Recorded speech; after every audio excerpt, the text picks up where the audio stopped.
যে আমার কপাল, বাপের বাড়ি আসলাম শান্তি করার জন্য, শান্তির মায়ের বাপ, অশান্তিতে পরিণত হইতে আমার 2টা দিনও সময় লাগলো না। আজকে তার শখ হচ্ছে তার মেয়ের হাতে বানানো রুটি খাবে। যা তুই বানা, তোর রুটি নাকি সেই মজা লাগে। কেন মা, আমার হাতে কি মধু লেগে আছে? না না, ওকে অনেক বুঝাইছি। আচ্ছা, তোমার যদি নাদা বাড়ার অসুবিধা হয়, তুমি যদি কও তাহলে ওই বক তালাক দিয়ে আমি কালকে আর একটা বিয়ে করব। না চলে গরুর গোবর দিয়ে মাটি দিয়ে আমি। তোর মাথা ঠিক আছে না? তুমি কি বলতেছো? আরে আমার শ্বশুর বাড়িতে 3 তলা সিলিন্ডার গ্যাসে রান্না করতে হয়।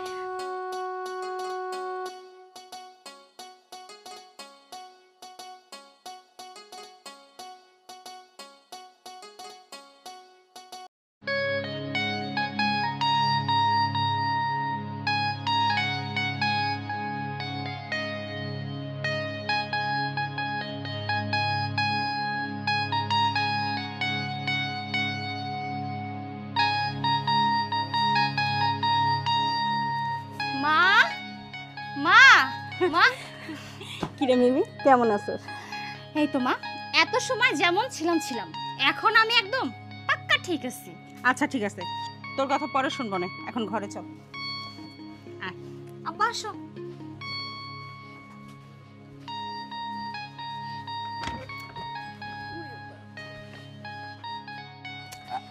আইসো তো। কাঁদছো কেন? কি হয়েছে বলো না। আরে শোনো, আগে যে কামে আইছি তোমার কাছে তো কব, কিন্তু মনে ছিলে না কি ওই যে মেয়ে।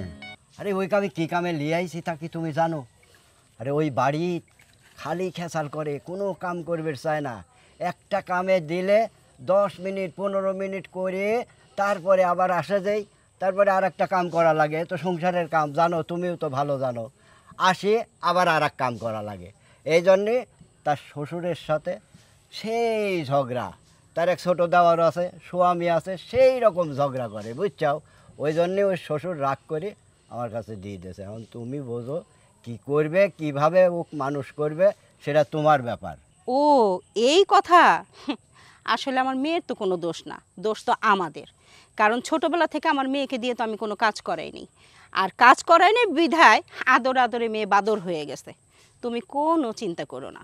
শোনো, চোখ আছে দেখো আর কান আছে শোনো, আর কিভাবে সংসার জীবন যাপন করতে হয় আর সংসারে কাজ করে কিভাবে সুখ শান্তি আনতে হয় সেটা আমি সুন্দর মতো শিখিয়ে দেব। তুমি কোনো চিন্তা করো না। ঠিক আছে, তাহলে আমি একটু বাজারের পর গেলাম, তুমি সেইভাবে তোমার মতো করে কাম করো। আচ্ছা ঠিক আছে। আমিও তো মা, আমি জানি আমার মেয়েকে কিভাবে বসে আনতে হয়। উফ, কি পরিমাণের গরম পড়তেছে, কোনো জায়গায় শান্তি নেই। মা যে কয়ে গেল খুঁজেও তো পাই না। কি রে, এখানে বসে বসে কার সাথে বকবক করতেছিস? কার সাথে আর বকবক করব? নিজেই আনমনে বলতেছিলাম তোমার পুরো বাড়ি খুঁজে কই পাই না। পাশের বাসায় গেছিলাম। ও আমি তো ভুলেই গেছি, তোর বাবা বলছে আজকে রুটি খাবে, রুটি বানাইতে বলছে। হ্যাঁ তো যাও, বানাও, বানাই খাওয়াও, আমার কেন বলতেছো? সারা জনম তো আমিই রুটি বানাই খাওয়াইলাম, আজকে তার শখ হচ্ছে তার মেয়ের হাতে বানানো রুটি খাবে। যা তুই বানা, তোর রুটি নাকি সেই মজা লাগে। কেন মা, আমার হাতে কি মধু লেগে আছে? বাপ মা সবসময় তার সন্তানের হাতের জিনিসটাই পছন্দ বেশি করে। যা মা, রান্নাঘরে যা, রুটি বানা। যাচ্ছি, বানাইতে যাচ্ছি। আমারে খালি ফন্দে ফেলানো। তোরে দিয়ে কেন যে রুটি বানাচ্ছি সেটা এখন বুঝবি না, পরে ঠিকই বুঝবি।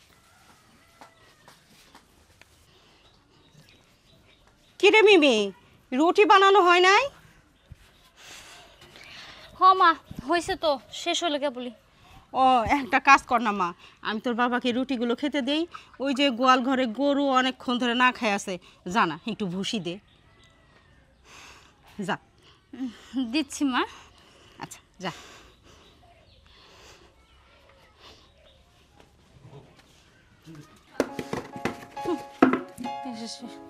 অশান্তি, চারিদিকে অশান্তি, যেখানে যাই সেইখানেই অশান্তি। ভালো বুঝে আসলাম যে না, মায়ের বাড়ি যাব, কত সুখ শান্তি, আরামে এসে পায়ের উপর পা তুলে বসে খাবো। না তা না, ও মা, এখন দেখি শ্বশুর বাড়ির থেকে এরা আরো 3 কাঠি উপরে। ওইখানে তাও একটু কাজ করে বিশ্রাম করতে পারতাম, পায়ের উপর পা তুলে একটু শুইতে পারতাম। আর এখানে ও মা, এক কাজ শেষ না হয়ে ঘাম মুছতে মুছতেই মা এইটা করো ওইটা করো, কাজ করতে করতে আমি একদম কাম শুরু হবো এখন। দূর, সেই সকাল থেকে শুরু হয়েছে কাজ কাজ কাজ, এইবার যদি একটু রেহাই পাই কাজ থেকে। কিরে মিমি, গরুরে খাইতে দিছস আর ঘরটা পরিষ্কার করছস? হ্যাঁ করছি। মারে আসলে চাল ঝাড়তে হবো, তুই তো জানোস আমি চাল ঝাড়তে ভালো মতো পারি না, একটু চালটা ঝাড়ে দে না, তাহলে আমি আবার রান্না বসাই। আচ্ছা মা, কাজটা তুমি আমার কাছ থেকে শিখছো না আমি তোমার থেকে শিখছি? তুমি কেমনে করলে তুমি চাল ধরতে পারো না? তুই তো ছোটবেলা থেকেই দেখছস আমি তোর পাশে বাসার চাচির কাছ থেকে চাল ঝেড়ে নিয়ে আসছি, আর এখন ঝাড়া জানি। আর তুই বাসায় আসছস, মেয়ে থাকতে মানুষের বাসায় কেন যাব? হয়েছে থাক, এখন তুমি আমার একটা লিস্ট বানাই দাও যে কালকে সকাল পর্যন্ত আমার ঠিক কি কি কাজ করতে হবে, দয়া করে আমার একবারে বলো, বারবার বলার দরকার নাই। ঠিকই বলছস, ওইটাই ভালো হয়। এই বারবার এসে তোকে হুকুম করতেছি, তুইও বিরক্ত হইতেছস। এক কাজ করব, তোর বাবা আর আমি বইসা রাত ভরে লিস্ট বানাবো যে কালকের থেকে, মানে আজকে একটু থাক, কালকের থেকে সকাল পর্যন্ত তোর কি কি কাজ আছে আমি লিখে রাখবো, তুই একের পর এক করে যাবি। হ্যাঁ, যা চালগুলো ঝাড়ে দে। যাইতেছি। দেখ কেমন লাগে, বিয়ের পর শ্বশুরবাড়ি হলো মেয়েদের আপন ঠিকানা, সেইটা তো বুঝলি না? বুঝাচ্ছি। হাই রে আমার কপাল, বাপের বাড়ি আসলাম শান্তি করার জন্য, শান্তির মায়ের বাপ, অশান্তিতে পরিণত হইতে আমার 2টা দিনও সময় লাগলো না। এটা করো ওইটা করো, এর থেকে তো আমার শ্বশুর বাড়ি ভালো ছিল। কি আর করবো এখন, করতে বলছে করি, কি আর করার। এরপর যদি কিছু করতে বলে তখন বলবো যে পারবো না। অশান্তি শেষ নাই, যেদিকে যাই সেদিকেই অশান্তি। আমার কপালটাই মনে হয় এরকম, শ্বশুর বাড়িতেও এক অশান্তি, এইখানে আরেক অশান্তি। আশা দেখে এমন ভাবে আপ্যায়ন করলো, মনে হলো যে না আমারে স্বর্গে তুলে বসে বসে খাওয়াবে। আমি আরো চিন্তা ভাবনা করলাম যে আমি এখানে থেকে যাব। এখন দেখতেছি ওরা আমার আবার 3 ডবল কাজ করাইতেছে, আমার তো কাজ করতে ভালো লাগে না। এইটা তো আগে শেষ করি, পরেরটা পরে দেখা যাবে।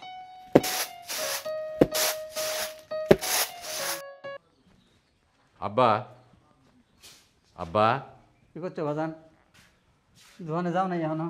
হ্যাঁ, ওই যে দোকানে যাওয়ার জন্যই বাড়াইলাম। দোকানে যাওয়ার জন্য বাড়াইলে বোম্বে কান্ট্রি যাওয়া লাগবিলা।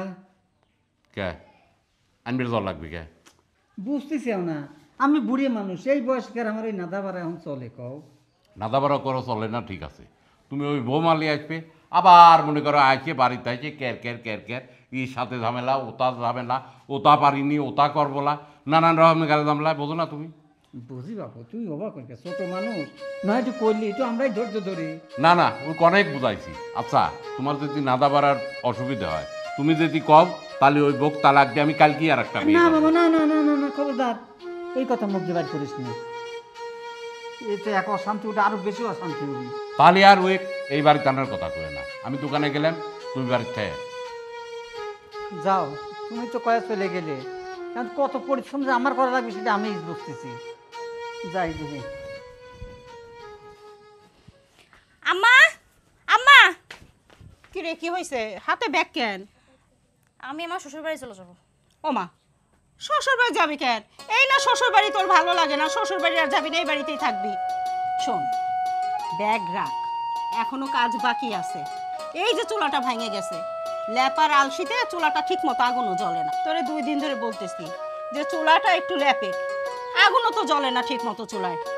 এক কাজ কর, গোবর আছে, ওই মাটি দিয়ে সুন্দর করে চুলাটা লেপে দে, তাহলে দাও দাও করে আগুন জ্বলবে, রান্না করতেও সুবিধা হবে। কি চুলা লেপবো?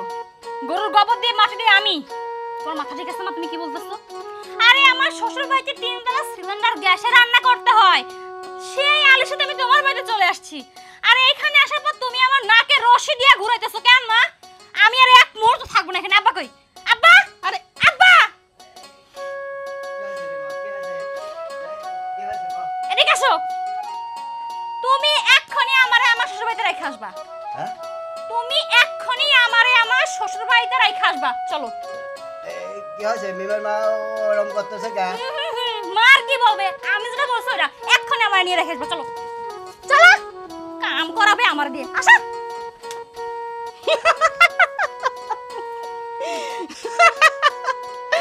আরে এইটাই তো আমি চাইছিলাম, যে বুঝে যে যে সংসারেই মেয়েরা যাক না কেন কাজ ছাড়া তাদের কোনো গতি নাই। এইটাই তোকে আজকে সুন্দর করে বুঝাই দিলাম। যা, শ্বশুর বাড়ির মতো আপন কোনো জায়গা হয় না, ওটা হচ্ছে বট গাছের মতো, ওইখানে সুখে শান্তিতে থাক, এইটাই আমি দোয়া করি। মার কতদিন, মার বাড়ি বিয়ের পর পর হয়ে যায়, বুঝতে পারছিস? আমি যা করছি তোর ভালোর জন্য করছি।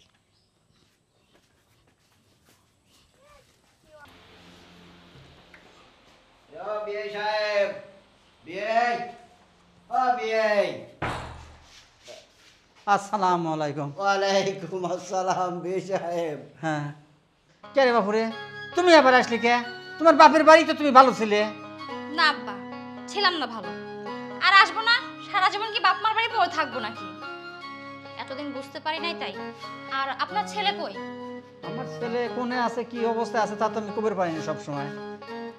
এই আব্বা, হ্যাঁ,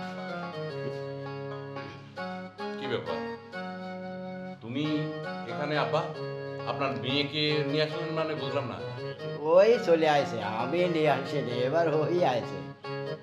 শুনো, আমি এতদিন বুঝে উঠতে পারিনি এই কাজ কাজ নিয়ে কত তোমার সাথে খারাপ ব্যবহার করছে। মাঝে মাঝে আব্বাকেও ঝাড়ি দিয়ে কথা বলছি। আর আমার দেওয়ার ছোট ভাই যে, তাকেও অনেক রাগারাগি করছে। এই কয়েকদিন মার বাড়িতে না থাকলে বুঝতেই পারতাম না যে সংসার জিনিসটা কি। আর সংসার জিনিসে এমন একটা মায়া থাকে যে সব কিছুতেই গড়ে ওঠে। সংসারে থাকলে কাজ করতেই হবে, আর সেটা নিজের ভালোর জন্য। মারে সেই বোঝাই বুঝলে তোমার এই বুড়ে শ্বশুরটাকে পরিশ্রম করা সারি। তো তুমি কি এখন চিন্তা ভাবনা করছো এই বাড়িতে থাকবা? হ্যাঁ, এখন থেকে আমার সংসার আমি নিজ হাতে আগলে রাখবো। না থাকো, সমস্যা নাই। তো কয়দিন পরেই তো আবার বলবে না আমার রান্না করতে ভালো লাগে না, আমার কাজ করতে ভালো লাগে না, এইগুলা তো খারাপ। ঠিক আছে, বললাম তো, এখন থেকে আমার সংসার, আমার স্বামী শ্বশুর দেওয়ার নিয়ে আমার সুখের সংসার করবো। আব্বা কি কও? বাবারে, বৌমা যখন তার ভুল বুঝবে পারেছে, আর একটাবার দেখি সে যখন নিজে ইচ্ছায় আসলে। ভাবি সেই বোঝাই বুঝলেন, কিন্তু অনেক পরে। আহ